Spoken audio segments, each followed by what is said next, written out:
Bom dia, pessoal que está nos assistindo, pessoal em busca de conhecimento, iniciando o ano já, né? Nem chegamos ainda no carnaval.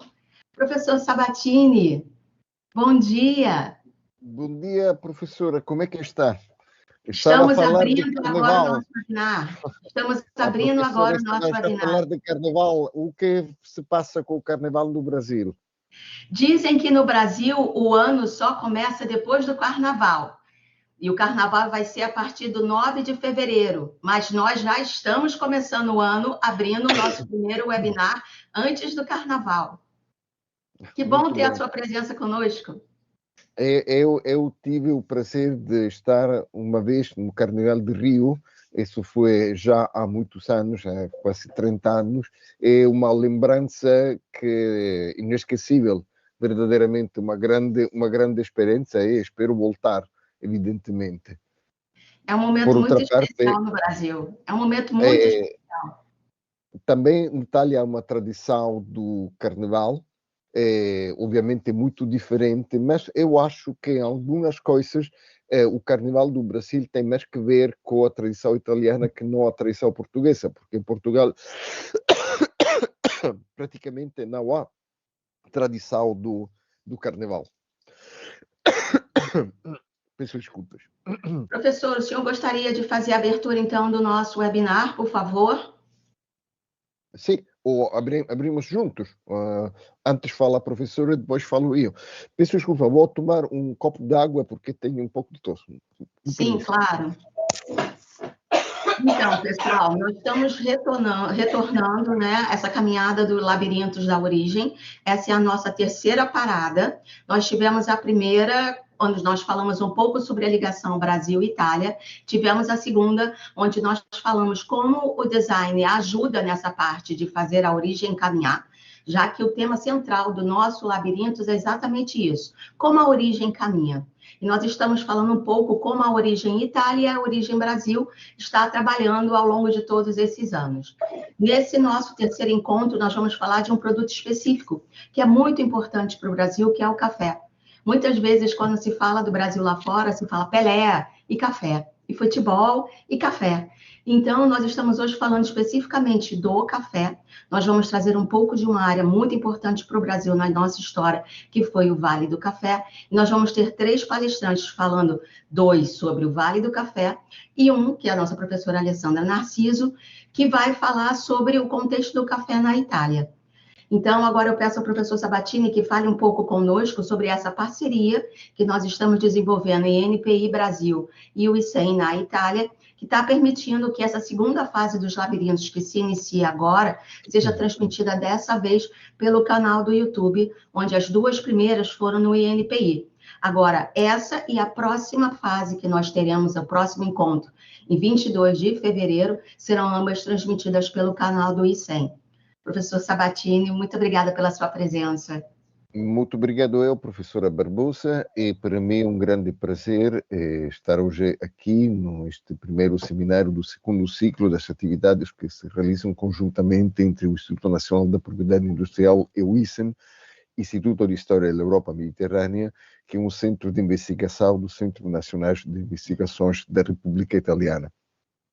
A área onde as atividades científicas das duas instituições encontra-se exatamente a área da origem de algumas das produções que são, como no caso do café, típicas do Brasil, mas ao mesmo tempo que têm uma parte importante na história da gastronomia, da cozinha, das tradições culinárias italianas. Efetivamente, embora a identidade cultural do Brasil é marcada pelas suas raízes com Portugal, a tradição lusófona, a grande presença das comunidades italianas, de origem italiana, a partir da segunda metade do século XIX e todo o século XX, faz que também há partes importantes do patrimônio cultural das nossas duas nações que são os comuns. O Vale do Café é, evidentemente, um dos lugares onde se pode medir, de alguma forma, esta relação, porque, embora o café, como é óbvio, não é parte dos produtos típicos da Itália, a tradição de preparação do café fez que nas nações europeias, embora a Itália não seja uma potência colonial, como foi na Espanha, Portugal ou França, mas importou sempre o café pelo seu consumo interno e também pela sua exportação como produto já trabalhado, sejam parte de uma tradição cultural. Por outra parte, a outra relação importante que há entre as tradições culturais dos dois países é por meio do trabalho. A presença das comunidades italianas foi muito importante per uma profunda transformação das formas de trabalho da terra, da agricultura brasileira, a partir dos últimos 30 anos do século XIX. Um dos âmbitos em que esta presença é mais importante, marcou mas foi evidentemente a cultivação da vinha e a produção do vinho. Penso sobretudo em algumas áreas do sul do Brasil, o Rio Grande do Sul, onde as presenças das comunidades italianas procedentes de Vêneto, de Friuli, Venezia Giulia e outras regiões italianas, onde a produção do vinho sempre foi uma parte importante da identidade deles, foi depois inestada no contexto brasileiro.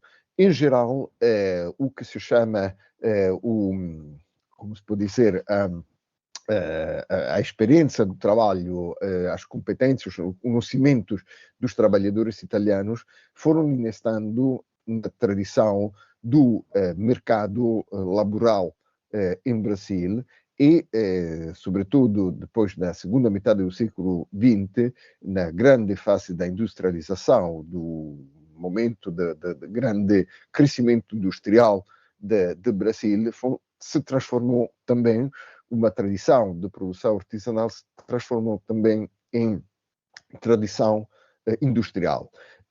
Num precedente seminário falamos, por exemplo, da tradição da produção do panettone e de outras indústrias de produção de produtos típicos alimentícios, mas evidentemente isto se pode aplicar em muitos âmbitos. Nesse sentido, é interesse seguir nesta colaboração com o Instituto Nacional da Propriedade Industrial e volto uma vez mais a agradecer à professora Barbosa por este convite e por haver tido, junto com a nossa investigadora, a doutora Alessandra Narciso, a ideia de formalizar a nossa colaboração com o convênio. Muito obrigado. Eu que agradeço, eu sei que a sua agenda é muito cheia, agradeço o senhor ter separado esse horário para estar conosco. Nós agora vamos então iniciar os temas de hoje, né? Dentro dessa série Labirintos da Origem, nós sempre trabalhamos com a origem e como ela caminhou ao longo da história, e nosso foco agora é pensar como a propriedade intelectual atuou para que essa origem caminhasse. E nós temos hoje, para ajudar nesse terceiro passo que nós estamos dando dentro dos labirintos, uma mestranda do INPI, Beatriz Vidal. Por favor, Tisa, o hábito de chamá-la de Tisa por ela é uma artista, que se conhece artisticamente pelo nome Tisa Vidal. Ela está conosco hoje aqui para ajudar na moderação desse evento, porque o mestrado dela, o tema de pesquisa dela é justamente o Vale do Café. É uma extrema conhecedora da região e, por isso, ela foi convidada para partilhar um pouco do seu conhecimento conosco, ajudando na organização desse encontro hoje. Tisa, eu peço que você rapidamente saúde nossa abertura, nossa audiência, e depois nós vamos iniciar com as palestras. Muito obrigada. Eu agradeço muito, Patrícia, agradeço muito o convite. Realmente o tema Vale do Café é muito caro a mim. Há mais de 20 anos eu estou aqui na região estabelecida, trabalhando com cultura e levando hoje esse tema para o meu mestrado no INPI, tendo a honra de ter você como minha co-orientadora. Então, agradeço o convite e que seja muito proveitoso e que todos conheçam um pouco mais sobre o Vale do Café. Obrigada, Tisa. Agora eu gostaria de chamar, então, nossa primeira palestrante, que é a professora Alessandra Narciso. Como o professor Gaetano, ele comentou antes, é uma parceira fundamental nessa colaboração que está acontecendo em INPI, Itália agora. A Alessandra, nós nos conhecemos há um pouco mais de um ano, né? E desde então, essa parceria, essa colaboração tem sido muito frutífera. Ela hoje vai falar um pouquinho para a gente sobre a história do café na Itália. E a Alessandra, ela é formada em Direito, ela é mestre em Diretoria da Europa e Internacional. Hoje ela atua no Departamento de Ciências Bioagrícolas e Alimentares do Consiglio Nacional delle Ricerche e é professora no curso Made in Italy Agroalimentar, da Faculdade de Ciências Alimentares e do Vinho da Universidade de Roma. Ela é pesquisadora de sistemas agroalimentares e tem particular atenção à valorização dos produtos típicos e tradicionais. Ela está participando de um outro evento hoje, mas ela conseguiu se organizar no horário de almoço para poder falar conosco um pouquinho sobre o café na Itália. Alessandra, muitíssimo obrigada pela sua presença. Obrigada a ti, Patrícia. Peço desculpas pela antecipação de minha apresentação. Começo para... Pode compartilhar a sua tela. Sim. Eu vou fechar minha câmera para a sua tela ficar bem. Alessandra, por favor, qualquer coisa, você me sinalize. A Alessandra vai falar conosco em português e eu acredito que vai ser muito interessante. Obrigada. Obrigada a ti. Começo agradecendo Patrícia e o professor Sabatini pela excelente ideia desta apresentação. Eu vou falar o título da minha apresentação é Café Espresso Italiano entre cultura, ritual, socialidade e literatura em comunidades emblemáticas de Veneza a Nápoles. Esse título que è una forma di una candidatura da UNESCO, una candidatura enviada no anno passato da Italia, mas ainda não foi bem sucedida, não todavia, vou ser apresentada outra vez. Então, nesta apresentação falo sobre um produto que sempre foi tradicional para o meu país, Itália, mas que não tem origem no meu país como matéria-prima. Todavia, na Itália, contribuímos para difundir pelo mundo o café, em particular, a maneira italiana de beberlo, o café espresso. Tenterei orientarlo em algumas leituras e descobertas, nem sempre casuais, sobre a história do café, as patentes das máquinas do café, em particular, quão importante a fortalecer o vínculo da Itália e o Brasil como café.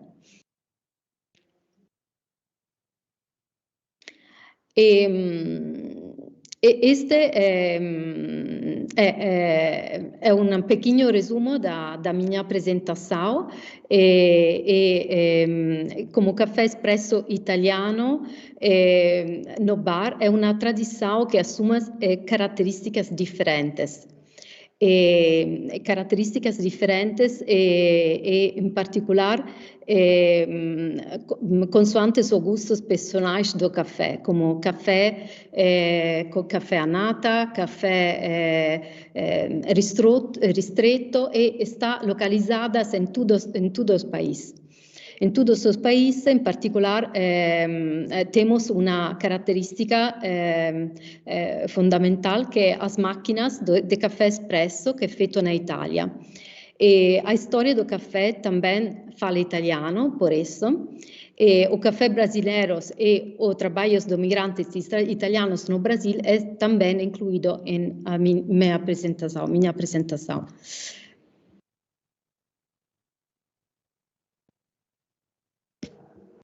Desculpe. Ok.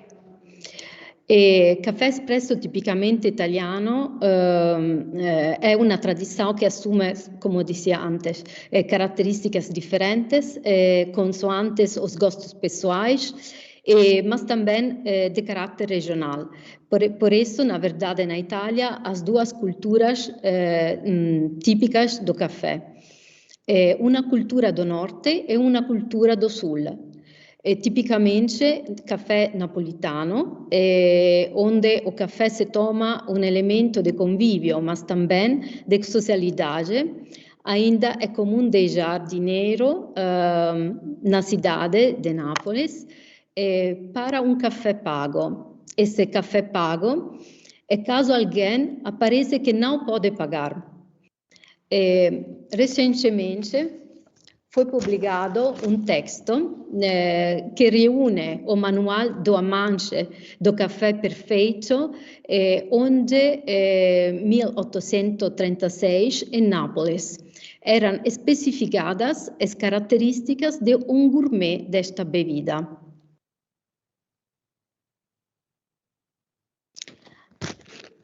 Essa cultura cafeira tipicamente italiana é descrita na literatura desde 1700 até os dias atuais. É representada em cenários de filmes, na imagens de filme muito conhecido na Itália. O exemplo literário são muitos numerosos. Agora, nesta literatura na Itália, temos nestas patentes, em particular, máquinas de café da bar, como dizia. Para bars, não é comum encontrar no Brasil marcas italianas que atestam a alta tecnologia alcançada.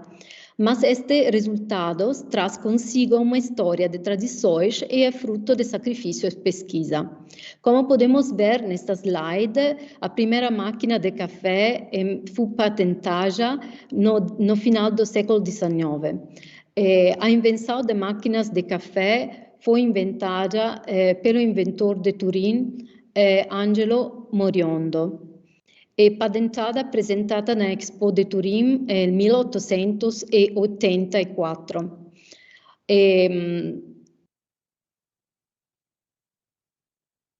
Essa é uma outra forma de invenção italiana que mudou o modo de tomar, de beber um café em casa. Esta é a moka, como pode ver, é uma máquina para tomar em casa que hoje todavia usamos. Aliás, a quem prefere as máquinas atuais com cápsulas de café. A história de sua invenção é muito interessante e mostra como os migrantes italianos deram uma importante contribuição para a evolução de alguns produtos e máquinas. Foi em 1933 que Alfonso Bialetti observou a sua mulher a lavar roupa e pensou que o mesmo sistema poderia ser usado para fazer café. O Bialetti Moka Express, você se pergunta como pode ser, o Bialetti Moka Express nasceu precisamente assim, graças à brilhante intuição de seu inventor, o migrante piemontês retornando da França, onde trabalhou como fundidor numa fábrica de alumínio. Na época, utilizava-se para lavado a roupa ou lixeves, ou seja, uma grande panela dotada de um tubo. Com uma tampa perfurada onde se juntava água, as coisas a lavar e a soda cáustica. Tudo isso para dizer que esta moka tem uma difusão muito importante na Itália. Toda a Itália conhecia e conhece o slogan "Não é fácil fazer um bom café. Moka Express tão bom como no bar". É o slogan mais claro.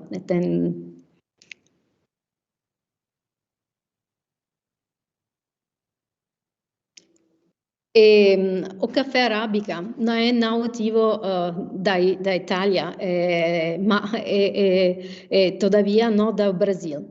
O café arábica é nativo da Etiópia, onde se encontra a maior diversidade genética da espécie. Os historiadores acreditam que as sementes de café foram primeiro levadas das florestas de café do sudoeste da Etiópia. A partir destas primeiras plantas, agricultores e criadores selecionaram criaram dezenas de variedades de café arábica amplamente cultivadas, cada uma única no seu desempenho e adaptação às condições locais. Mas nós esquecemos horrível experiência. Agora, uma história um pouco interessante que o professor Sabatini falou sobre a migração italiana ao Brasil. E este link Brasil-Itália. Em 1850, sobre pressão britânica, o Brasil finalmente aprovou uma lei que proibia efetivamente o comércio transatlântico de escravos. O comércio de escravos foi efetivamente suprimido, mas o sistema escravista ainda perdurou por quase 4 décadas. Assim, os proprietários de terras brasileiros alegaram que tais migrantes eram o logo de se tornarem indispensáveis para a agricultura brasileira. Em breve venceria a discussão e a migração em massa começaria para valer. Talvez muitos de vocês já sabem, porque o Dia do Imigrante Italiano é comemorado el 21 de fevereiro. Exatamente neste dia, o veliero La Sofia, nel 1874, que havia partido de Gênova, quase 2 meses antes, no dia 3 de janeiro, chegou ao Porto de Vitória, no estado do Espírito Santo. A bordo estava cerca de 400 famílias em busca de futuro, famílias italianas. Em particular, os imigrantes italianos estabeleceram-se principalmente na região de São Paulo, onde havia vastas plantações de café. O Brasil convida os italianos a emigrar e o faz com slogans em sua língua, como pode ver. Terras no Brasil para italianos. Venha construir seus sonhos com sua família. Navios que partem todas as semanas do Porto de Gênova, cheio de riquezas minerais. No Brasil, você pode ter seu próprio castelo. O governo dá terras e ferramentas para todos. Porém, a escrita imprecisa, cheia de erros ortográficos, nos leva em italiano, nos leva a compreender todavia a importância da política de marketing adotada. As razões desses convites estão na abolição da escravatura e na urgência que o Brasil tem em renovar as armas desaparecidas, como as jovens famílias italianas que muitas vezes recebiam terras que não eram fáceis de cultivar.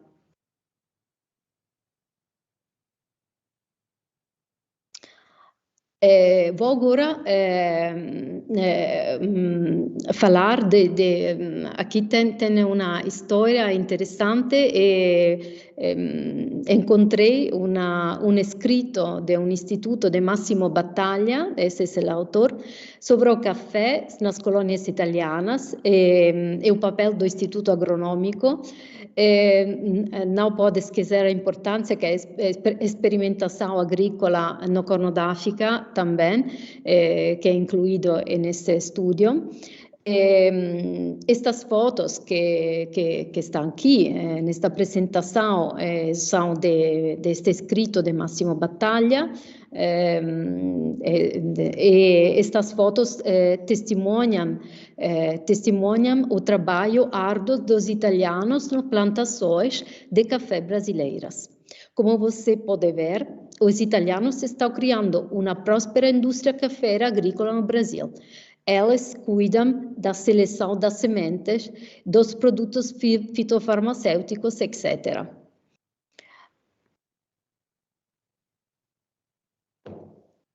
Quase sempre são imortalizados italianos em fotos que os retratam orgulhosos e felizes com o seu trabalho árduo. Elas sustentam as muitas dificuldades que encontram no novo país, graças à força da família, que também está sempre presente nas fotos de época.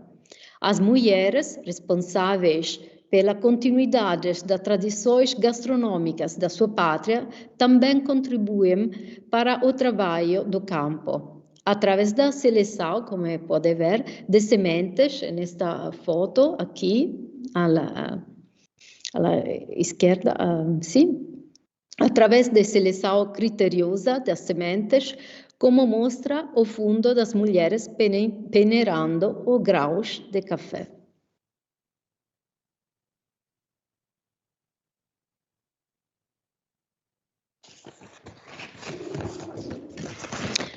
E aqui outras fotos que va aqui mulheres também. Ok, vou terminar. Então, eu gosto solo de finalizar lembrando como ainda hoje a história do café brasileiro está fortemente ligada à Itália. Enquanto pesquisava para este seminário, me deparei com um artigo que compartilho com você. Está em italiano, mas traduzirei brevemente seu conteúdo para você.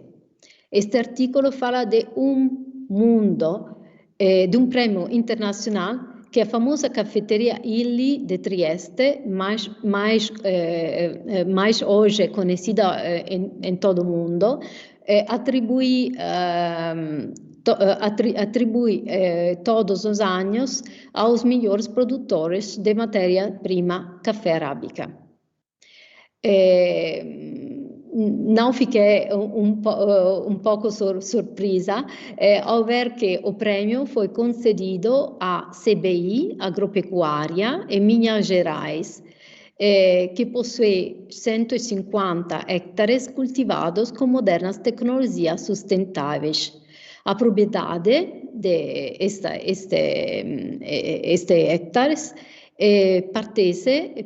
pertence a uma família italiana.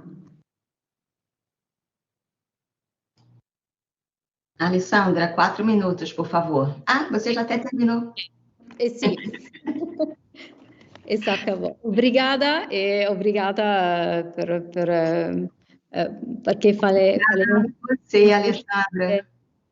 Nós que te agradecemos, que eu sei que você está em um outro momento, um outro evento, te agradecemos muito pela sua disponibilidade de estar aqui conosco. Eu sei que você está com o tempo apertado, mas eu queria só fazer um comentário sobre esse slide que você trouxe da Moka.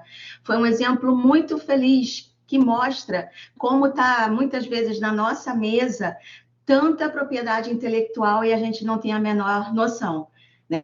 Você trouxe ali, pode ter uma patente, pode ter um modelo de utilidade, pode ter uma proteção por design, tudo em um único objeto. Sem falar, é claro, da marca, né?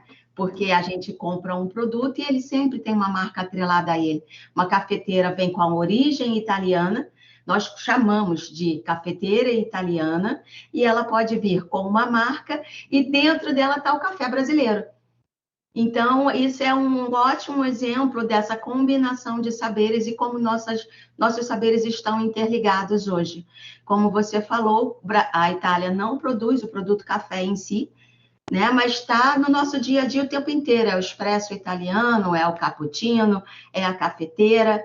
Então, não tem melhor forma de mostrar como a propriedade intelectual está dentro de um objeto como você trouxe na Moka.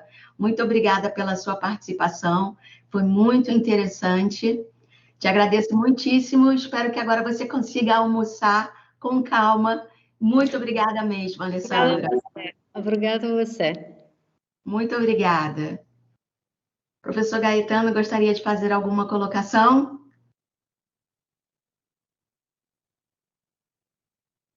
Mas agradecer a Alessandra pelo seu seminário, mas também enfatizar como das coisas que a Alessandra estava agora a dizer, se podem ver também os possíveis desenvolvimento de outros caminhos de investigação. Ou seja, que esta área de conhecimento é muito, muito rica, porque se cruzam aspectos de história, de sociologia, de economia, de agricultura, das ciências da terra. Ou seja, que é como um cruce de distintos conhecimentos. Eu acho que também isto poderia ser um bom ponto de partida para outras atividades para desenvolver juntos entre o INPI e o ICEB. Obrigado. Concordo plenamente com o senhor. Eu acho que nós estamos apenas começando. Muitas vezes as pessoas não têm a menor noção de quanto de propriedade intelectual está em cada objeto que elas utilizam todos os dias. Muitas vezes nós pensamos apenas na marca, mas tudo que está por trás daquela história, daquele objeto, muitas vezes pode ir muito além do que a gente imagina. Muito obrigada. Eu gostaria de convidar agora a Beatriz Vidal para assumir essa segunda parte do evento com a moderação com os nossos próximos palestrantes. E o Adriano, que ela vai apresentar agora, né, Beatriz, vai fazer justamente essa ligação, trazendo o contexto da Itália um pouco mais para o Brasil. Muito obrigada. Beatriz, por favor.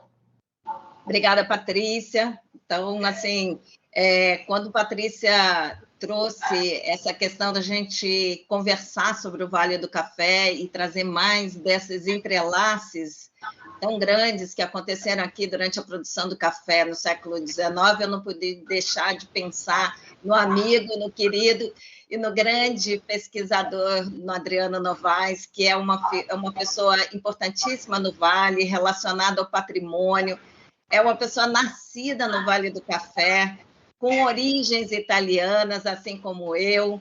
Então, realmente, acho que é a pessoa mais apropriada hoje para trazer esse olhar dentro das diversas visões que o Vale do Café nos proporciona também, né?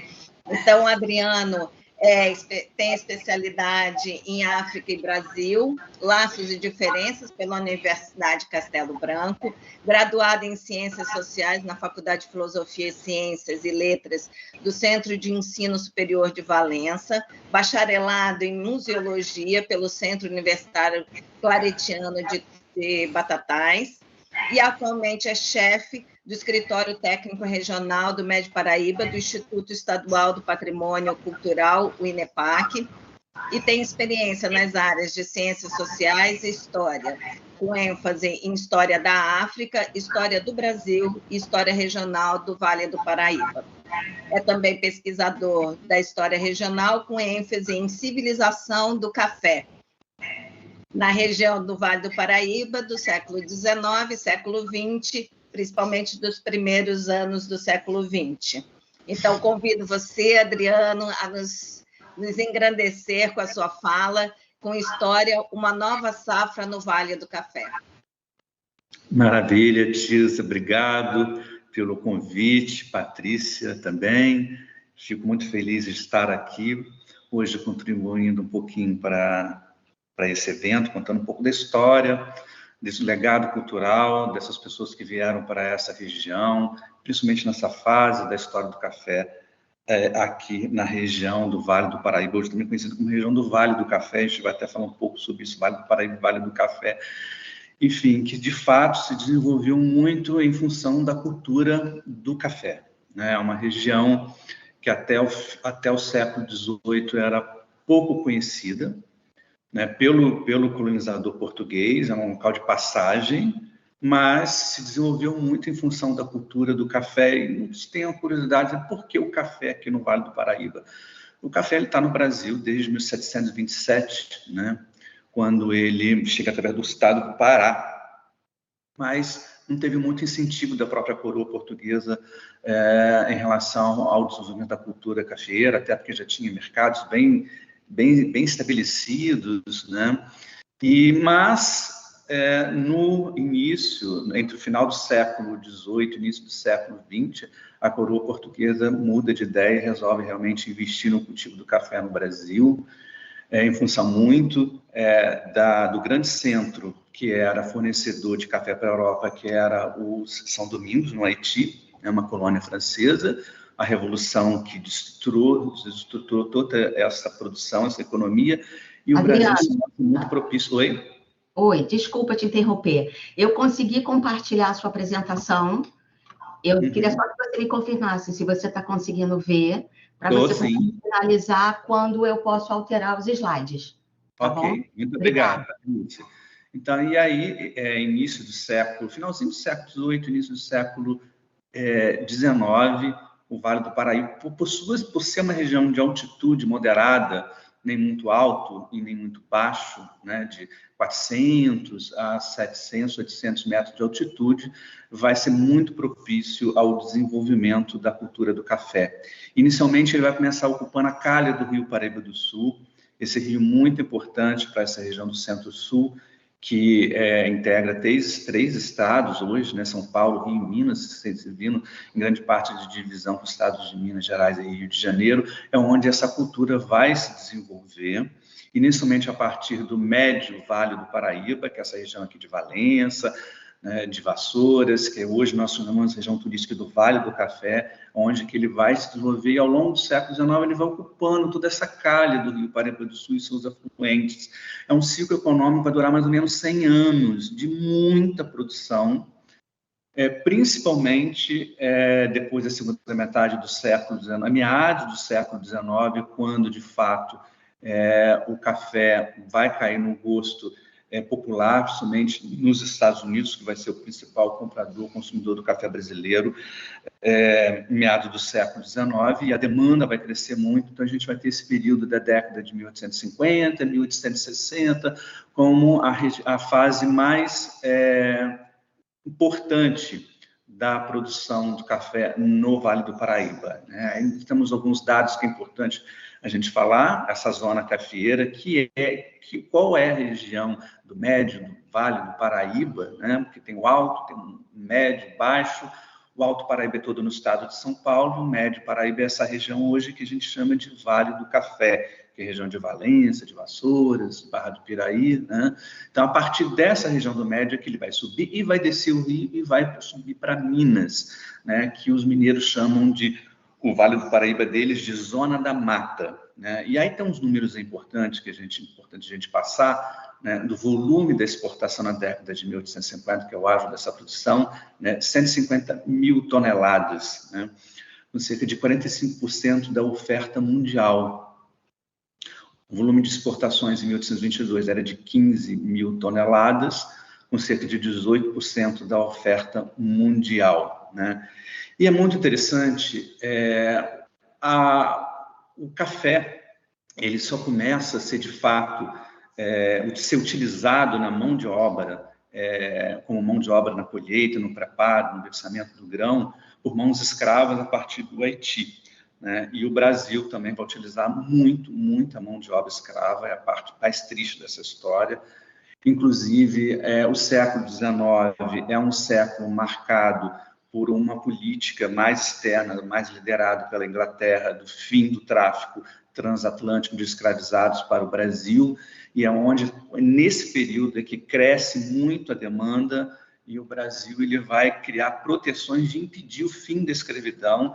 Inclusive, a cultura do café vai dar fôlego à escravidão no Brasil, que os historiadores chamam de segunda escravidão, ou escravidão moderna, que não é a colonial, né?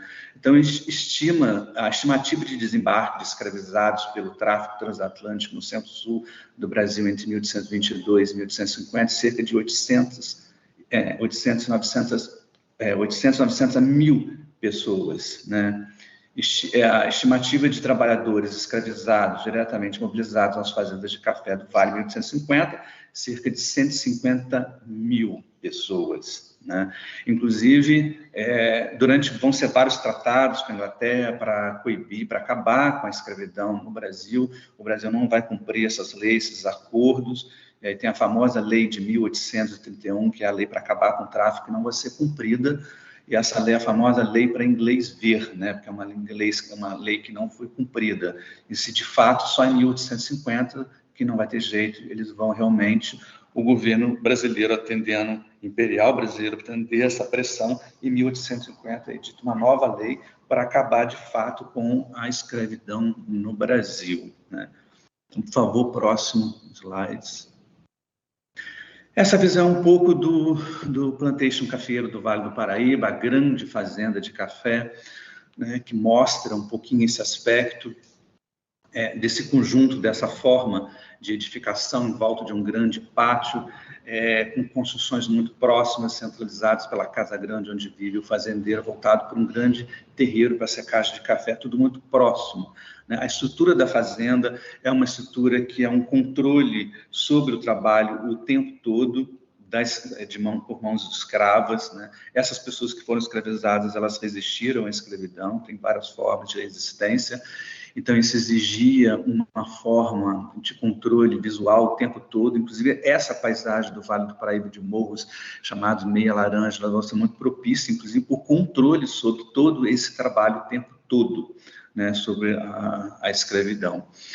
E é interessante falar que, depois de 1850, quando, de fato, começa a ser proibido, né, começa a não acontecer o tráfico de transatlânticos escravizados para o Brasil, a fazenda ela é reorganizada em função do seu trabalho, porque eles sabem que é o início do fim do trabalho escravo, mas, conforme eu falei, eles vão criando situações de dar força para a sobrevivência da escravidão, e inclusive com experiências de mão de obra estrangeira, que o grande problema era a mão de obra. As primeiras tentativas de mão de obra imigrante são por imigrantes alemães, né, já na década de 40, 50. Em Valença nós tivemos na década de 50 4 colônias alemãs, né, mas não deu certo, foram experiências que não deram muito certo, mas nunca abandonando a mão de obra escrava, e só no final do século XIX que começa o marco do fim, né, dessa cultura, que de fato há também uma preocupação, uma mudança de mentalidade, uma forma de reorganizar não só a produção com espécies mais resistentes às pragas, com métodos de beneficiamento de café mais resistentes, e mão de obra que sabe que se está contando que provavelmente vai está entrando em declínio, principalmente na década de 1870, como a Lei do Ventre Livre e com movimentos abolicionistas, quando começa a haver um incentivo de mão de obra estrangeira novamente, e nessa fase de mão de obra italiana, né? E só que, como nós estamos num processo de transição, né, o café, ele está caminhando muito, está expandindo, ele não para, a partir do Alto Paraíba, que é no estado de São Paulo, ele atinge o Oeste Paulista, há uma mudança de mentalidade, de reorganização da fazenda, de mão de obra, e é onde grande parte dessa mão de obra imigrante ela vai ser direcionada, principalmente para o estado de São Paulo. Mas acontece aqui também no Vale do Café, no Vale do Paraíba, então vão vir para cá, vão para cá muitos italianos, é o caso da minha família que vem para cá, e de muitas outras, mas também não tem muito sucesso, que no final do século XIX, essa região do Vale do Café, depois de muita produção, ela começa a entrar em decadência. O esgotamento do solo, as terras começam a ficar exauridas, a região foi muito desmatada para o cultivo do café, não há tantas terras mais disponíveis, você tem... então, a região começa a entrar em decadência, a produção começa a cair aqui lentamente, e há uma tentativa de sempre tentar reorganizar a fazenda. Aí, alguns migrantes italianos, especificamente a minha família, que são de 4 famílias de origem italiana, da Itália, da região da Campânia e da Calábria, de onde vem grande parte dos italianos aqui para a região do Vale do Paraíba, do Vale do Café, né? Eles vêm, inclusive, criadas firmas específicas para incentivar a imigração de italianos aqui para o Vale do Paraíba. E, enfim, então, com a abolição da escravatura em 1888, que é uma espécie de golpe de misericórdia no que já estava ruim, que já estava entrando em decadência, né, a fazenda de café ela é desorganizada, porque ela é toda pensada em função do trabalho escravo, né? E aos poucos, alguns fazendeiros, como para viabilizar a fazenda, eles acabam incentivando, acabam optando por pegar essas áreas mais degradadas, né, das fazendas, com cafeeiros que já não produzem muito pouco, transformando-os em pasto para a criação do gado, né? E é a ideia do gado também porque ele economiza a mão de obra, né? O gado solto no pasto, o gado de leite, né? Não precisa de tanta mão de obra. Então, grande parte dessa mão de obra, em casa italiana, que veio especificamente para trabalhar nas lavouras aqui do Vale, elas acabam migrando para as cidades e trabalhando no comércio e nas indústrias que começam a surgir na virada do século. O café ele não desaparece do Vale do Paraíba definitivamente com a abolição da escravatura, ele só começa a sumir definitivamente depois da grande crise de 1929, que aí temos a década de 30, a grande crise do café, inclusive para o Brasil inteiro, que vai interferir no preço do café, a crise de 29, e aqui no Vale do Paraíba ele praticamente vai sumir, o gado vai ocupar todo esse espaço, né, a pecuária leiteira, que vai ser a realidade até hoje das fazendas do Vale, são fazendas que hoje se dedicam à pecuária leiteira. Por favor, pode passar o próximo slide, aí um pouco dessa decadência, né, das casas que são abandonadas e fazendas que entram em decadência. A famosa frase do Monteiro Lobato, que descreve as cidades mortas, um livro, Cidades Mortas, mas ele se refere mais ao Vale do Paraíba Paulista, né? Ali tudo foi, nada é. Não se conjuga o verbo no presente, tudo é pretérito, né? Chamadas cidades mortas e decadentes, e que algumas só começam a se reerguer na década de 1950, 1960, e aí dependendo da região do Vale do Paraíba, umas voltadas mais para o processo de industrialização, outras mais voltadas por iniciativas de centros educativos, como vai ser o caso de Vassouras e de Valença, com 2 fundações, centros de ensino superiores, né, e que vão dar fôlego, vão meio que acordar dessa decadência, causada pela falência da economia cafeira aqui no Vale. É o gado que vai ocupando as antigas fazendas, Fazenda São Roque, em Vassouras, e que é a realidade até hoje aqui dessa região. Por favor, próximo. E na década de 80, de 90, começa a existir um movimento, né? Não sei se a palavra seria exatamente movimento, um interesse, principalmente de estudiosos de arquitetura, por essa arquitetura que foi produzida aqui durante o século XIX, né, como grande centro, como esses fazendeiros ficaram muito ricos com o café e construíram verdadeiros palacetes, com a ideia de reproduzir os palacetes da corte do Rio de Janeiro, eles mantiveram, em grande parte, alguns preservados na sua arquitetura, alguns com seus recheios, né? Então ficou como o Brasil imperial, né? O Brasil neoclássico ficou muito reservado ao Vale do Paraíba, já que com as transformações, principalmente do Rio de Janeiro, uma ideia de refazer o Rio de Janeiro imperial num Rio de Janeiro Belle Époque francesa, e ficou o Vale do Paraíba meio que preservando grande parte desse Brasil imperial neoclássico. E aí começa a existir alguns estudiosos no interesse de estudar essa arquitetura, e começam a existir visitas, e começa a pensar, os fazendeiros que abrem suas casas para mostrar esse legado do café, dessa arquitetura, né, começa a pensar numa possibilidade de, por que não, um destino turístico. Esses livros são os primeiros, as grandes edições, que é uma espécie de catálogo onde você tem uma ideia do conjunto todo. Até então sabia que existia uma ou outra espalhadas em municípios, mas ninguém tinha noção a dimensão desse legado arquitetônico. E aí esses livros são os primeiros, e as pessoas começam a perceber que há muita coisa preservada ainda, e começa a se pensar sim, num projeto turístico para essa região. Inicialmente ele nasce com os próprios fazendeiros, proprietários de casas, órgãos de patrimônio, começa a discutir em preservar essa arquitetura, não só as casas, mas todo o conjunto arquitetônico das relações de trabalho, de poder desses fazendeiros de café nessas unidades produtoras de café, agora fazendas de pecuária leiteira, e o que foi preservado. Então começa a se pensar... Adriana, por favor. 5 minutos. Ok. E aí surge a primeira instituição, pode passar o próximo slide, a primeira instituição que pensa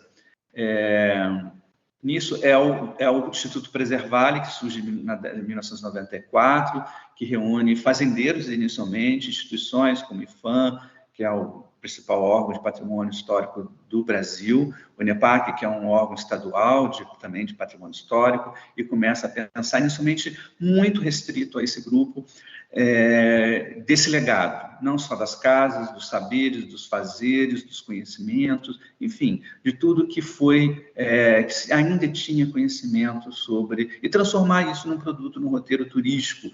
E aí começa a se desenhar, as prefeituras começam a se desenvolver, começam a fazer parte desse processo, algumas instituições de fomento, como o SEBRAE, enfim, diversos outros, pensar em roteiros e transformar isso num produto turístico. Por favor, próximo. Próximo slide. Próximo, eventos como o Festival Vale do Café. É a primeira vez que começa a se pensar uma identidade cultural, regional, voltada por esse recorte do período do ciclo econômico do café no Vale do Paraíba. E aí surge o Vale do Café. E não tem café, tem gado, mas tem a história do café, né? E começam também iniciativas de se fazer levantamento desse legado, da contribuição da comunidade italiana, dos italianos que vieram para cá, inicialmente em Valença, é a primeira vez que se faz esse levantamento de estudo de que se existia de famílias italianas aqui no Vale, e eventos que começam a se pensar não só a Casa Grande, mas a senzala, né, os tropeiros, os comerciantes, enfim, todo tipo de atividades de ofício que envolve todo o trabalho. Por favor, próximo. E aí, de fato, a partir de 2003, a região começa a se consolidar como o Vale do Café, um vale turístico que engloba 15 municípios da região do Vale do Paraíba, Fluminense, e da região Centro e Sul, né, especificamente do estado do Rio de Janeiro. Próximo. E aí você vê as notícias, a tradição para construir o futuro, muito ligada à questão dos saberes e dos fazeres, desse povo, desse legado, não só, principalmente, do povo que foi escravizado, dos povos originários, dos povos indígenas, pouco, porque quando o café chegou aqui com muita força, muito pouco foi registrado desse povo, dos indígenas que aqui viviam, que foi muito rápido e muito violento o que aconteceu com os indígenas, mas sim temos, e é isso que hoje pensamos como região turística, né? O café como produto, como grande centro, como, né, ponto inicial, marco, o que motivou a ocupação dessa região e que tudo que foi produzido, que todos os conhecimentos que envolvem esse período, essa economia do café no Vale do Paraíba, né? Próximo. E é isso. Acho que nós terminamos aqui a minha apresentação. Era o último, Adriano. Era o último slide. Obrigada. Nada. Obrigada, Adriano. Tá, é impressionante como vocês estão precisos no tempo. É importantíssimo, né, Adriano, essa visão global do Vale do Café, né? Perceber que existe um patrimônio para além das fazendas que são evidentes, né? E a arquitetura que é tão evidente, toda essa constituição cultural que o Vale do Café tem desde a sua ocupação no território até agora, né? As perguntas vão ser feitas ao final, então eu passo agora para a Mariana, chamando a Mariana. Beatriz, por favor, eu queria só compartilhar aqui a tela, porque nós estamos com dificuldade de colocar no chat o link para a lista de presença. Tá? Então, o Luiz está tentando colocar para a gente, mas caso a gente não consiga, o pessoal que tem interesse na lista de presença e para poder ter um certificado de participação, eu estou colocando aqui para vocês a possibilidade de vocês escreverem para o meu e-mail, que aí vocês sinalizam, não consegui acessar para poder ter a lista de presença, e me escreve, que aí eu vou passar para vocês o link para vocês poderem responder um formulário para poder ter acesso a esse certificado. Ok? Obrigada, era só isso. São sempre importantes esses avisos, né? Estamos aqui no ambiente de aprendizado e os certificados são necessários para a complementação. Então, Mariana é uma grande amiga, é uma pesquisadora obstinada sobre o tema da Eufrásia Teixeira Leite e é uma apaixonada pelo Vale do Café como um todo. Eu conheci Mariana em 2011, quando ela veio a Vassouras, ainda morava em Vassouras, para estudar Eufrásia Teixeira Leite, uma figura que ela tinha ouvido, visto uma reportagem sobre, que tinha sido uma mulher do século XIX que investia. E aí, encontrando em Vassouras a Eufrásia, ela nos brindou com sua pesquisa, com novos olhares, com a ampliação da percepção da capacidade dessa mulher do século XIX de estar à frente do seu tempo. Então, Mariana, ela é mestranda no Instituto de Estudos Brasileiros, o IEB, na USP, é graduada em Relação Internacional pela Fundação Armando Álvares Penteado, a FAAP, e atualmente é especialista de conteúdo no mercado financeiro. Ela nos trará essa visão sobre um fruto improvável do café, Eufrásia Teixeira Leite. Mariana, está com você a palavra. Espera aí, só um momento, vou compartilhar aqui minha tela. Acho que minha câmera não está abrindo. Você ainda não te enxergamos ainda. Espera aí, só um momento. Por que não está abrindo aqui? Quer compartilhar? Ele já foi, né? Se eu compartilhar... Ainda não vemos a sua compartilhação.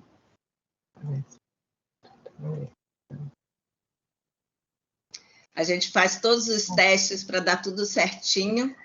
Sempre tem alguma coisa, né? Sempre na última hora, a tecnologia... Já que estamos falando de tecnologia e inovação, ela sempre se faz presente, né, Patrícia? Desde o início ela está conosco. Mariana, te sugiro sair e voltar. Às vezes o que resolve esse desliga e liga, né? A gente já teve algumas situações aqui, já desde o primeiro webinar, inclusive o último, né? Quem tentou estar com a gente no dia 30 de novembro viu que nós não conseguimos nem transmitir. Então, esse webinar que a gente está fazendo hoje é o que deveria ter sido apresentado no dia 30 de novembro, mas nós tivemos questões técnicas importantes que simplesmente não permitiram que ele fosse transmitido, né? Então, hoje a gente está conseguindo funcionar muito bem, que a Mariana seja a primeira a ter algum probleminha, a gente até fica feliz, porque até então vocês estavam conseguindo ouvir e ver tudo, né? Mas eu acredito que assim que ela conseguir entrar, fazendo essa técnica do vai e volta, ela deve conseguir sim, porque no teste funcionou tudo muito bem. Funcionou, estávamos aqui cedo fazendo as verificações necessárias para tudo correr bem. Sim. Vamos aguardar só mais um pouquinho ela voltar. Enquanto isso, eu queria só fazer um comentário sobre a apresentação do Adriano. Ele trouxe várias imagens para a gente muito interessantes, várias colocações mostrando esse fluxo Brasil-Itália, né?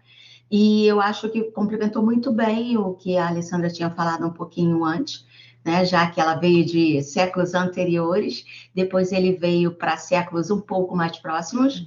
Olha a Mariana voltando. Opa, perfeito. Te vejo. Te escuto. Perfeito. Opa. Obrigada. Peraí, já vou compartilhar aqui.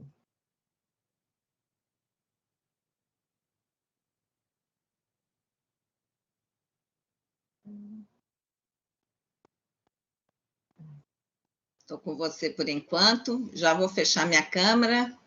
Peraí, só o compartilhamento aqui que não está indo. Peraí.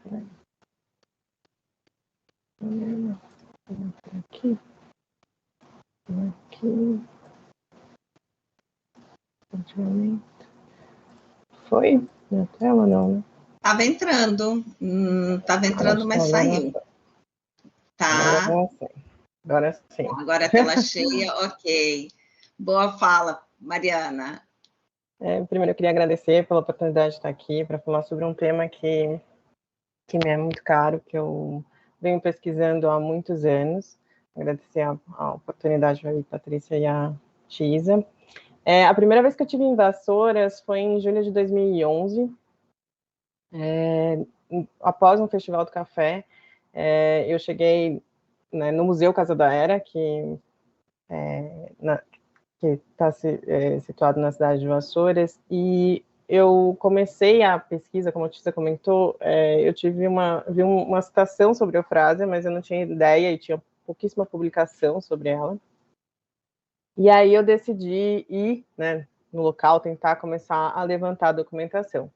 E durante esses anos eu fui passando por vários acervos, então, para poder reconstruir essa história, porque olhando o documento primário, enfim, né, toda a parte de arquivo. E um dos primeiros documentos, assim, para começar a entender quem foi Eufrásia, né, olhando jornais da época e vendo que existia uma certa narrativa, então, de uma mulher excêntrica, de uma mulher que tinha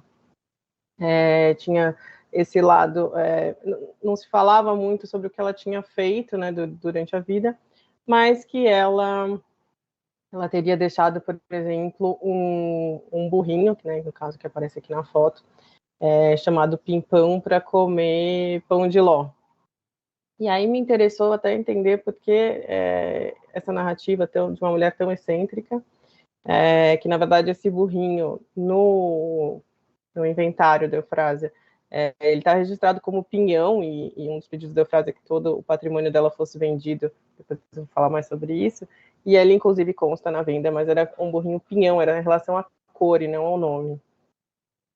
E aí, tendo a oportunidade de estar no museu e começar a olhar o acervo, então, assim, quem foi a Eufrásia? Né? A Eufrásia, ela nasceu do relacionamento do Joaquim José Teixeira Leite.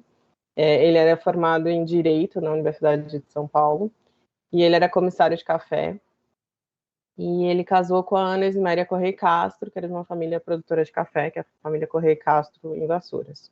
Eles tiveram 3 filhos, um faleceu na primeira infância, e a Eufrásia e a Francisca, que chegaram à vida adulta. Mas olhando o acervo, é possível, primeiro impacto, assim, de olhar o que tem, né, de indumentária, é impressionante. Então, os vestidos, que aí foram ampliando a minha visão de quem teria sido a Eufrásia, né, o que ela teria feito durante a vida. Então, são vestidos de estilistas, dos primeiros, né, do primeiro conceito ali de estilistas, que é do Charles Worth, tem peças de Paris. E o importante é que também foi possível começar a olhar como é que foi a vida dela. Então, a Eufrásia estudou num colégio de meninas em Vassouras, chamado Madame Grivet, e tentar entender como é que foi esse processo de estudos, né, dessa formação, para depois entender o que a Eufrásia conseguiu fazer.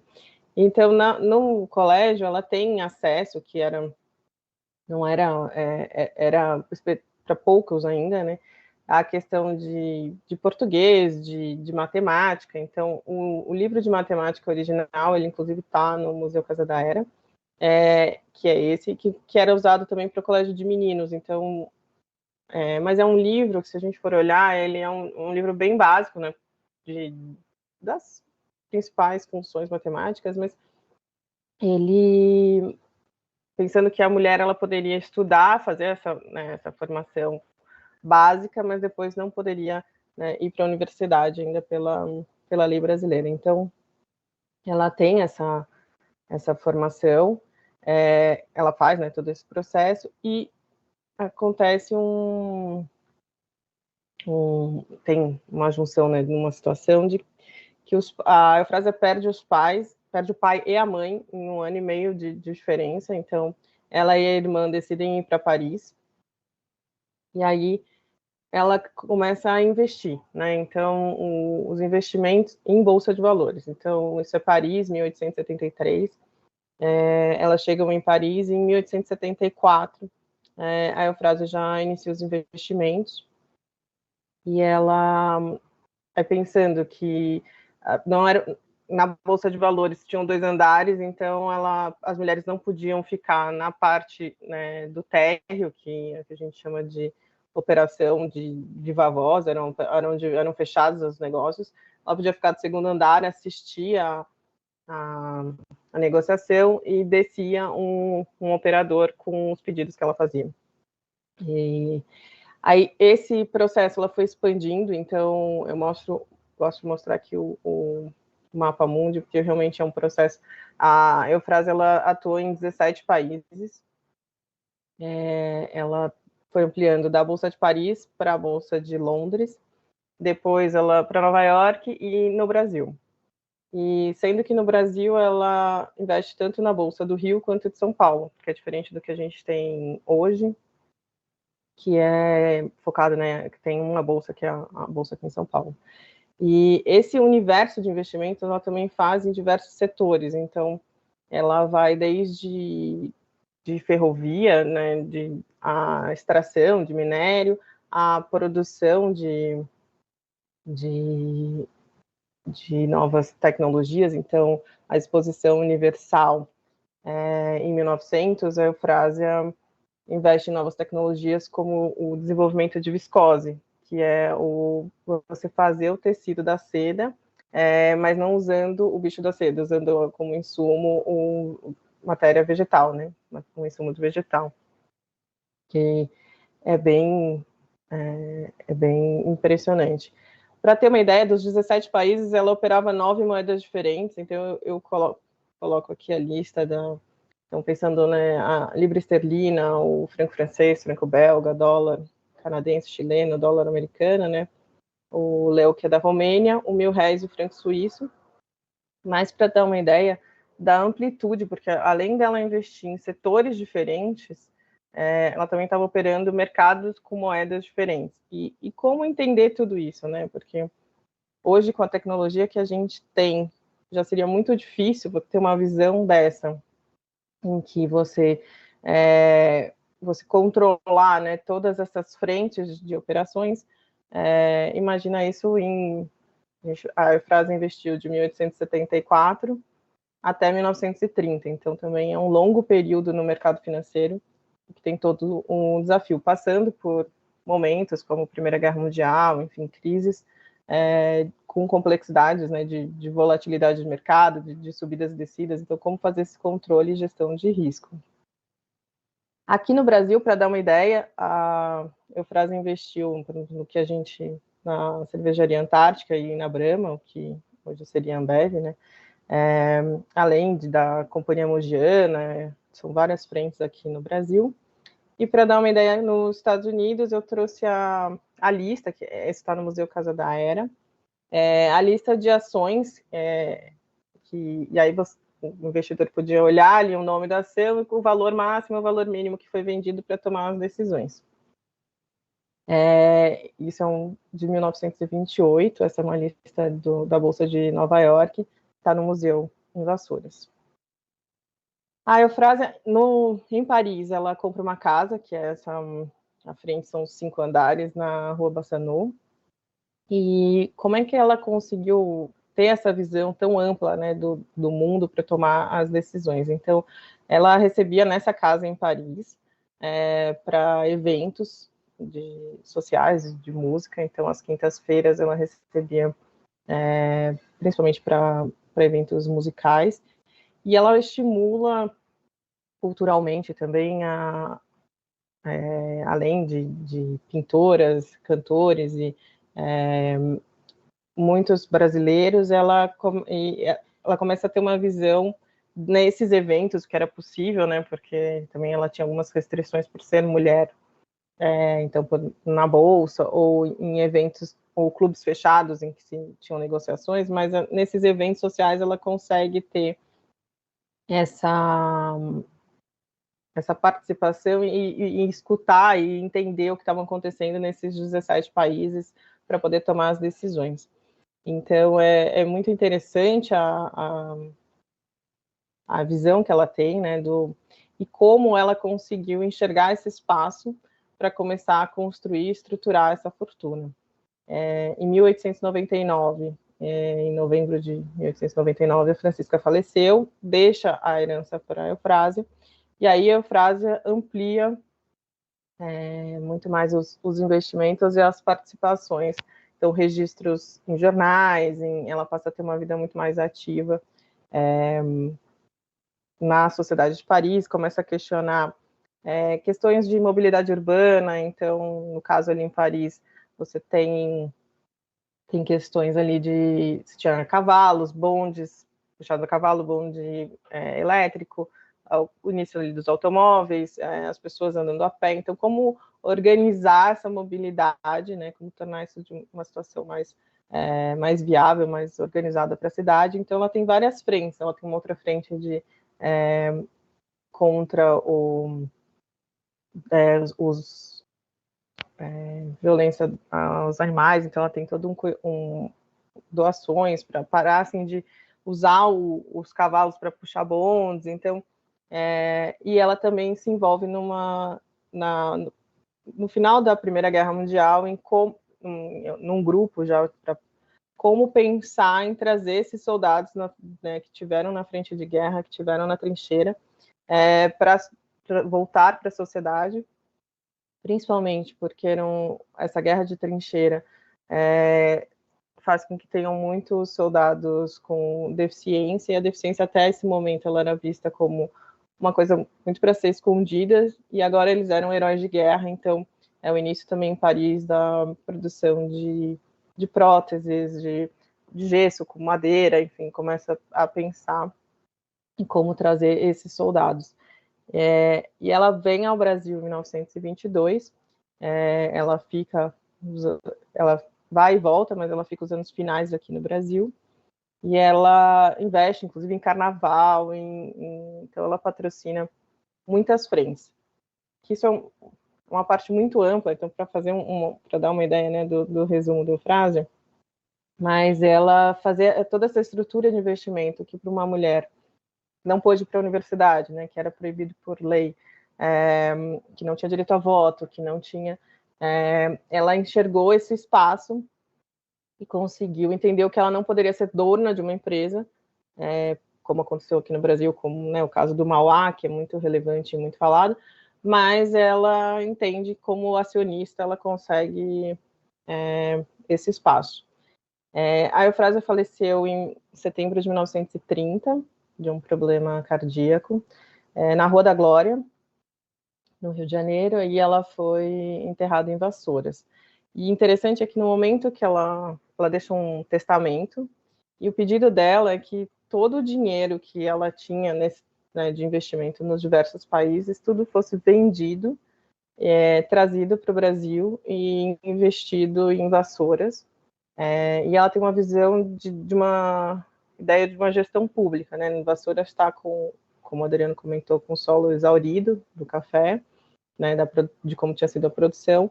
E aí ela manda fazer um hospital e 2 escolas para, né, o que essa cidade precisa, né? Escola e hospital para se reestruturar. Então, isso é construído com o dinheiro que ela deixou. O inventário da Eufrásia ele é gigante, ele demorou 22 anos para conseguir ser concluído, e os inventariantes o Raul Fernandes e o irmão dele, o Antônio. O Raul foi ministro do governo do Getúlio, e eles conseguem encerrar o testamento, o processo de testamento e inventário em 22 anos. E aí a estrutura do museu, né, que tinha um pedido específico de que não usassem a casa, né, um pedido da Eufrásia, então eles entendem que poderia ser entregue como museu, e hoje a gente tem essa quase, né, um tesouro realmente de documentação de acervo sobre a Eufrásia Teixeira Leite. Acho que é isso. Deixa eu interromper aqui. Mariana, obrigada. Vocês estão super precisos com o tempo. A gente está obedecendo muito bem o tempo, e é impressionante resumir essa história da Eufrásia nesse breve tempo, né? Como o professor Sabatini mesmo falou no início da nossa apresentação, cada tema desse se abre em vários tantos outros temas, né? A gente poderia pegar o viés da Eufrásia Teixeira Leite pelas tecnologias que ela investiu, a gente poderia pegar pelo lado humano que ela se dedicou. Enfim, eu acho que a gente tem realmente sempre uma riqueza muito grande quando a gente olha o Vale do Café. Então, eu queria convidar o professor Sabatini a fazer suas colocações sobre nossa temática que foi tratada aqui, e para a gente ir caminhando para as perguntas e para o encerramento depois das perguntas. Eu só queria fazer um comentário muito rápido, porque infelizmente tenho que os deixar, para dizer que uma vez mais eu acho que a história é muito, muito importante para perceber o presente. Somos num tempo que, em muitas ocasiões, não quer saber nada da história. Acho que a história não é importante na preparação dos jovens, na educação, na formação. Todo o contrário, para entender de uma forma mais completa também as vocações produtivas no território, as possibilidades de desenvolvimento econômico, as relações que se podem realizar. A história é fundamental. As 3 palestras que ouvi com muito prazer, de que aprendi muito, são uma prova importante disto. E nesse sentido, digamos que é importante também no tema da identificação das características dos produtos que são orientados ao mercado, ter em conta das raízes, ter em conta dos percursos históricos que fazem que agora há certas produções, que na nossa dieta há certos alimentos, e também que isso são partes da nossa identidade. Muito obrigado. Peço desculpa porque tenho que passar no outro seminário. Agradecemos imensamente sua presença aqui, professor. Eu agradeço. Adeus. Tchau, tchau. Eu queria fazer uma colocação que o que ele acabou de dizer tem tudo a ver com a pergunta que eu ia fazer para a Mariana, né? Justamente essa ligação do passado com o presente, que eu queria era perguntar a Mariana o que você consideraria de tudo isso que a Eufrásia fez muitos anos atrás, poderia ser considerado o maior impacto para hoje em dia, em que a palavra inovação está tão presente no vocabulário, né? E ela já foi lá atrás fazendo tanta coisa diferente, abrindo esse caminho. A Eufrásia, eu digo que ela tem muitas facetas, né? Então, a inovação na vida dela, ela é muito presente. O que eu acho muito interessante, até talvez a forma com que ela enxergou ali um espaço, né? Já que ela começou a investir, então o que era possível para ela fazer ali, já que ela não podia outras, né, por questões ali da lei, mas quando ela começa a investir, quando ela começa a enxergar e o que ela faz, hoje, 100 anos depois, se a gente for pensar, né, a gente está quase 100 anos aí depois que ela faleceu, hoje já é muito difícil fazer com a tecnologia que a gente tem. Então, eu acho que a grande importância da Eufrásia, além da representatividade para o mercado financeiro, em que, né, tem poucas mulheres ainda participando, tem a questão da genialidade dela ali na gestão do patrimônio, que hoje, com toda a tecnologia, não tem ninguém que faça o que ela fez, né, em 17 países, com a capacidade dela de gestão. Então, eu acho que a inovação da Eufrásia é isso, ela conseguia sempre analisar e enxergar cenários muito complexos, né? Então, de trazer e depois novas tecnologias, enfim, ela sempre estava pensando em muitas frentes, assim. Então, acho que esse é o ponto.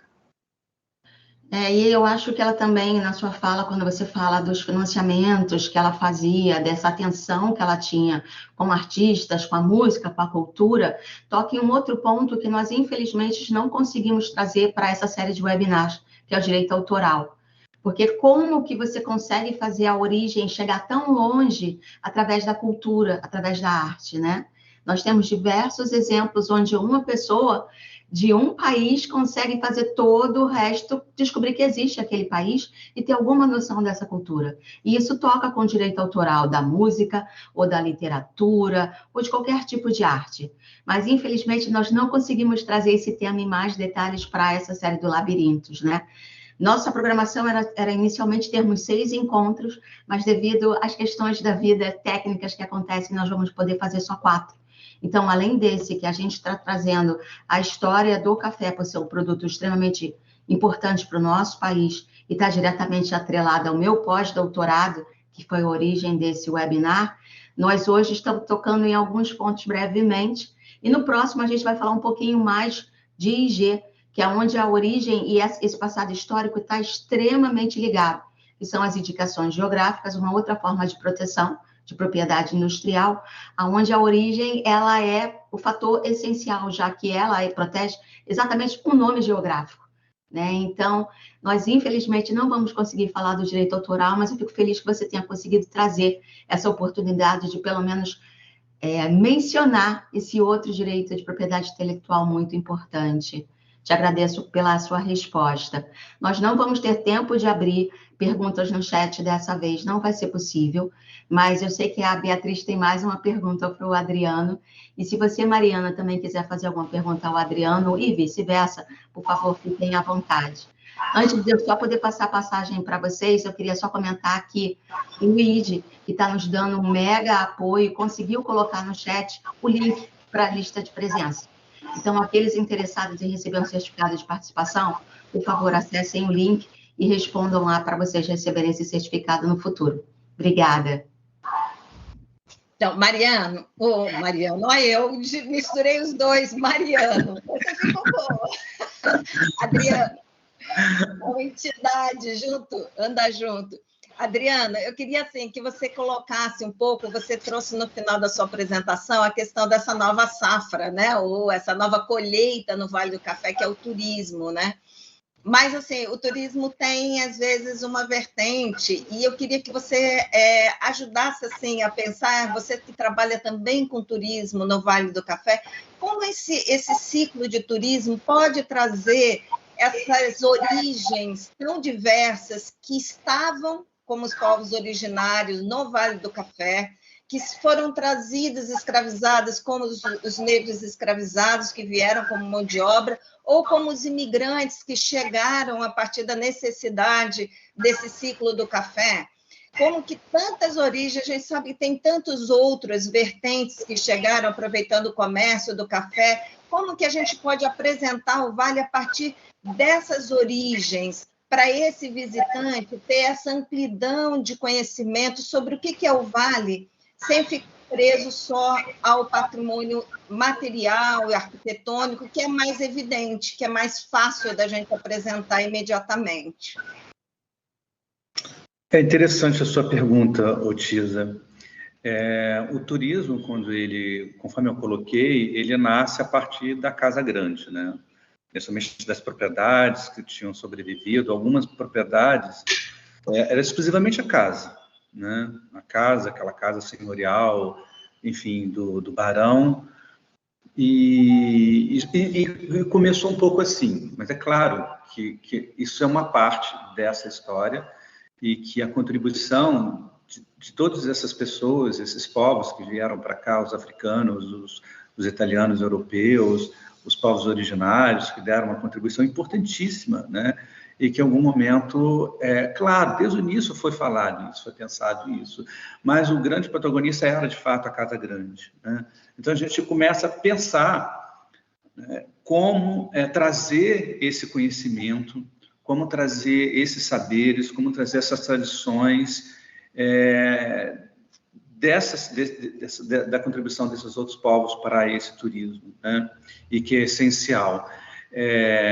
Isso nasceu muito, a questão do turismo, ele nasceu de uma forma muito particular, não foi uma iniciativa do poder público, né? E eu acho que instituições, poder público, políticas públicas de turismo, de cultura, de valorização da cultura local, a gente precisa ampliar essa discussão para trazer, porque é fundamental, né? O turismo saudável, a gente sempre fala que o turismo ele tem Ele tem um lado que pode ser perigoso e tem um lado que é muito positivo, que é claro, trazer, principalmente quando é um turismo sustentável, né, que valoriza os saberes, a cultura local, né? A loucura, principalmente, você viaja para conhecer a cultura do outro, né? Então tem isso. E às vezes, quando ele não tem essa preocupação, tende a cair um pouco na coisa, um pouco Disneylândia, né? Não desmerecendo a Disneylândia, mas de uma forma só para colocar que às vezes é uma coisa inventada e fantasiosa, né? E esse é o lado perigoso, e que acaba, a gente, por falta exatamente de uma participação, de uma ampliação nas discussões dos atores, né, desses espaços, dessas pessoas, desses grupos, né, que preservam essa cultura, né, ficarem de fora e fica meio capenga essa proposta, né? Então, eu acho que é isso. Com certeza, eu acho que o turismo ele é fundamental, e eu acho que ele, se dessa forma, né, em valorizar em todos os seus aspectos, né, eu acho que é muito positivo, porque é uma forma que você se orgulha, né, de contar a sua história para todos, né? Não só para você, para as pessoas que vivem, que aquilo está comum ali, mas para esse que vem de fora. Então, isso mexe com a autoestima, né? Eu acho isso muito importante. E eu acho que a gente está caminhando bem para esse lado, mas acho que ainda falta muito. Uhum. É isso. Uma bela reflexão. E eu consigo pensar no que você está falando ao longo desses anos todos que eu estou trabalhando com indicações geográficas e marcas coletivas, certificação em marcas em geral. Muitas vezes a gente percebe que precisa de um olhar de fora para que aquele que está dentro aprenda que o que ele tem todo dia e que ele não valoriza não tem em outro lugar, né? Porque nós temos essa tendência, o que a gente tem muito fácil, a gente não valoriza, a gente gosta do difícil, né? Então, é importante que haja essa construção dos dois olhares para que aqueles que, de fato, estão no local vistam a camisa, digamos assim, né? Tenham orgulho da sua história porque a conhecem, porque muitas vezes não tem orgulho porque não conhece. Então, é uma reflexão muito importante. É interessante... Desculpa, Adriana. Não, mas é interessante que a gente, quando faz as rodas de conversa e a gente começa a se colocar, né, a lembrar as memórias afetivas com os locais, né, com a população local, como isso desperta um brilho no olhar, né? E como é necessário essa pergunta sempre sobre a cultura local para que as pessoas parem e pensem, como a Patrícia falou, esse olhar externo, né, esse lançamento de uma temática sempre provoca esse olhar, como isso é importante para a gente realmente estruturar para as próprias pessoas locais essa possibilidade da distintividade de algumas questões, produtos, serviços locais de determinados lugares, né? Está mudo, Adriana. Otis, eu que participei desde o início desse processo, na década de 90, principalmente na partir de 96, quando eu me tornei guia de turismo, e desde o início com a ideia era trabalhar com essa história, com essa memória, né? E eu percebia muito aquele ditado de que o do outro é melhor do que o meu, né? A grama do vizinho é sempre mais verde, né? Aquele velho ditado. E até hoje eu percebo um pouco isso, com algumas propostas totalmente equivocadas, inclusive iniciativas públicas de prefeituras fora de contexto, não tem nada a ver com essa proposta jornal, e como se a gente inventar alguma coisa porque não reconhece, não vê, né? E está aí. Lembro de uma discussão das pessoas discutirem gastronomia. Precisamos pensar uma gastronomia para o Vale. Como assim pensar uma gastronomia? Ela já existe. Ela está aqui, ela está há mais de quase 200 anos aqui, né? Não tem que inventar nada, né? Tem que se descobrir e apresentar isso de uma forma bacana. Não falar que o seu não é bom, que isso, né? Então, acho que assim... Isso é interessante até em relação à Eufrásia, né? Que a Mariana começa a fala dela a partir do burrinho Pimpão, que na verdade é um burrinho que tem o nome de pinhão, que é a cor de um fruto específico nosso, né? Da araucária, que é uma árvore nativa do Brasil e que dá um fruto que tem uma cor arroxeada, né? Vermelho arroxeado, que era a cor do burrinho, mas no folclore de tentar reinventar e inventar, virou pimpão. Ok, até aí é a questão natural. Mas você criar isso, toda uma história de que ela deixou toda a herança meio que desmerecendo, sempre com um tom, não um tom positivo, mas um tom de desmerecimento da história real da Eufrásia. Temos que contar novas histórias sobre ela, porque a dela não é suficiente, né? Então, a gente vê um pouco isso, a gastronomia não é suficiente. Então, as IGs, né, Patrícia, elas vêm justamente dar aquele ponto em cima dos produtos genuínos do local e dizer esse ponto, esse produto, esse serviço só existe nesse lugar, né? E fazer justamente essas adaptações dos saberes, né? Eu acho que nós temos, entre a maioria das indicações geográficas que nós temos protegidas, praticamente todas são do agro, e a grande maioria delas não são unicamente produtos endêmicos, produtos do Brasil. Temos algumas muito interessantes que já existem, temos outras em construção, mas essa mescla de saberes, de quem trouxe, por exemplo, a uva para cá, e hoje nós temos bastante IGs de vinhos, né? O próprio café não é do Brasil, e é quem mais tem indicação geográfica, é o segmento do café.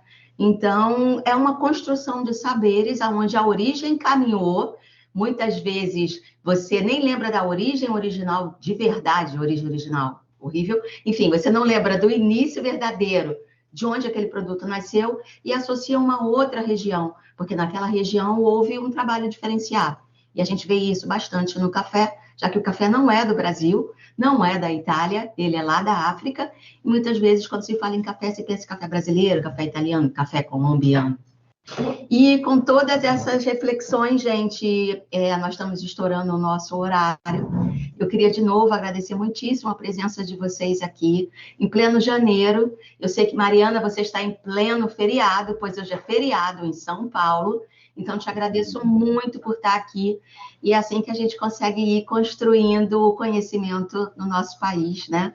E eu agradeço demais a vocês que estão aqui disponibilizando, fazendo o conhecimento de vocês circularem, e também o pessoal que está nos ouvindo, né? Nós, infelizmente, não tivemos a oportunidade de abrir perguntas, porque também é uma parte que eu gosto muito, que é muito interessante. Mas agradeço a vocês em janeiro estarem aqui com a gente, e já deixo aberto o convite para o próximo webinar, que vai acontecer no mês que vem, 22 de fevereiro, logo depois do Carnaval. A gente vai estar aqui para falar um pouco mais sobre como a origem caminha. Vamos ter um pouco de queijo e vamos ter também o pessoal que vai falar sobre marcas coletivas da castanha do Brasil. E aí tem uma questão muito interessante, né? Tem a briga entre castanha do Pará, castanha do Brasil, castanha da Amazônia, porque a castanha não é só do Pará. Então, a gente vai tocar um pouquinho em um outro aspecto sobre como a origem caminha ou não caminha. Então, mais uma vez, muito obrigada a vocês, especialmente ao Luigi, não posso deixar de agradecer. Luigi, grazie mille por tuo prezioso aiuto hoje conosco. Por favor, Luigi, que está nos prestando... Luigi, que está nos prestando a assistência Grazie hoje. A voi. Grazie. Obrigado. Nos vemos na próxima, então, gente, dia 22 de fevereiro. Muito obrigada. Obrigado. Tchau. Obrigada, Patrícia, pela oportunidade. Obrigada, Adriano, Mariana. Grazie mille, Luigi. E até o próximo. Obrigado. Bravi. Tchau.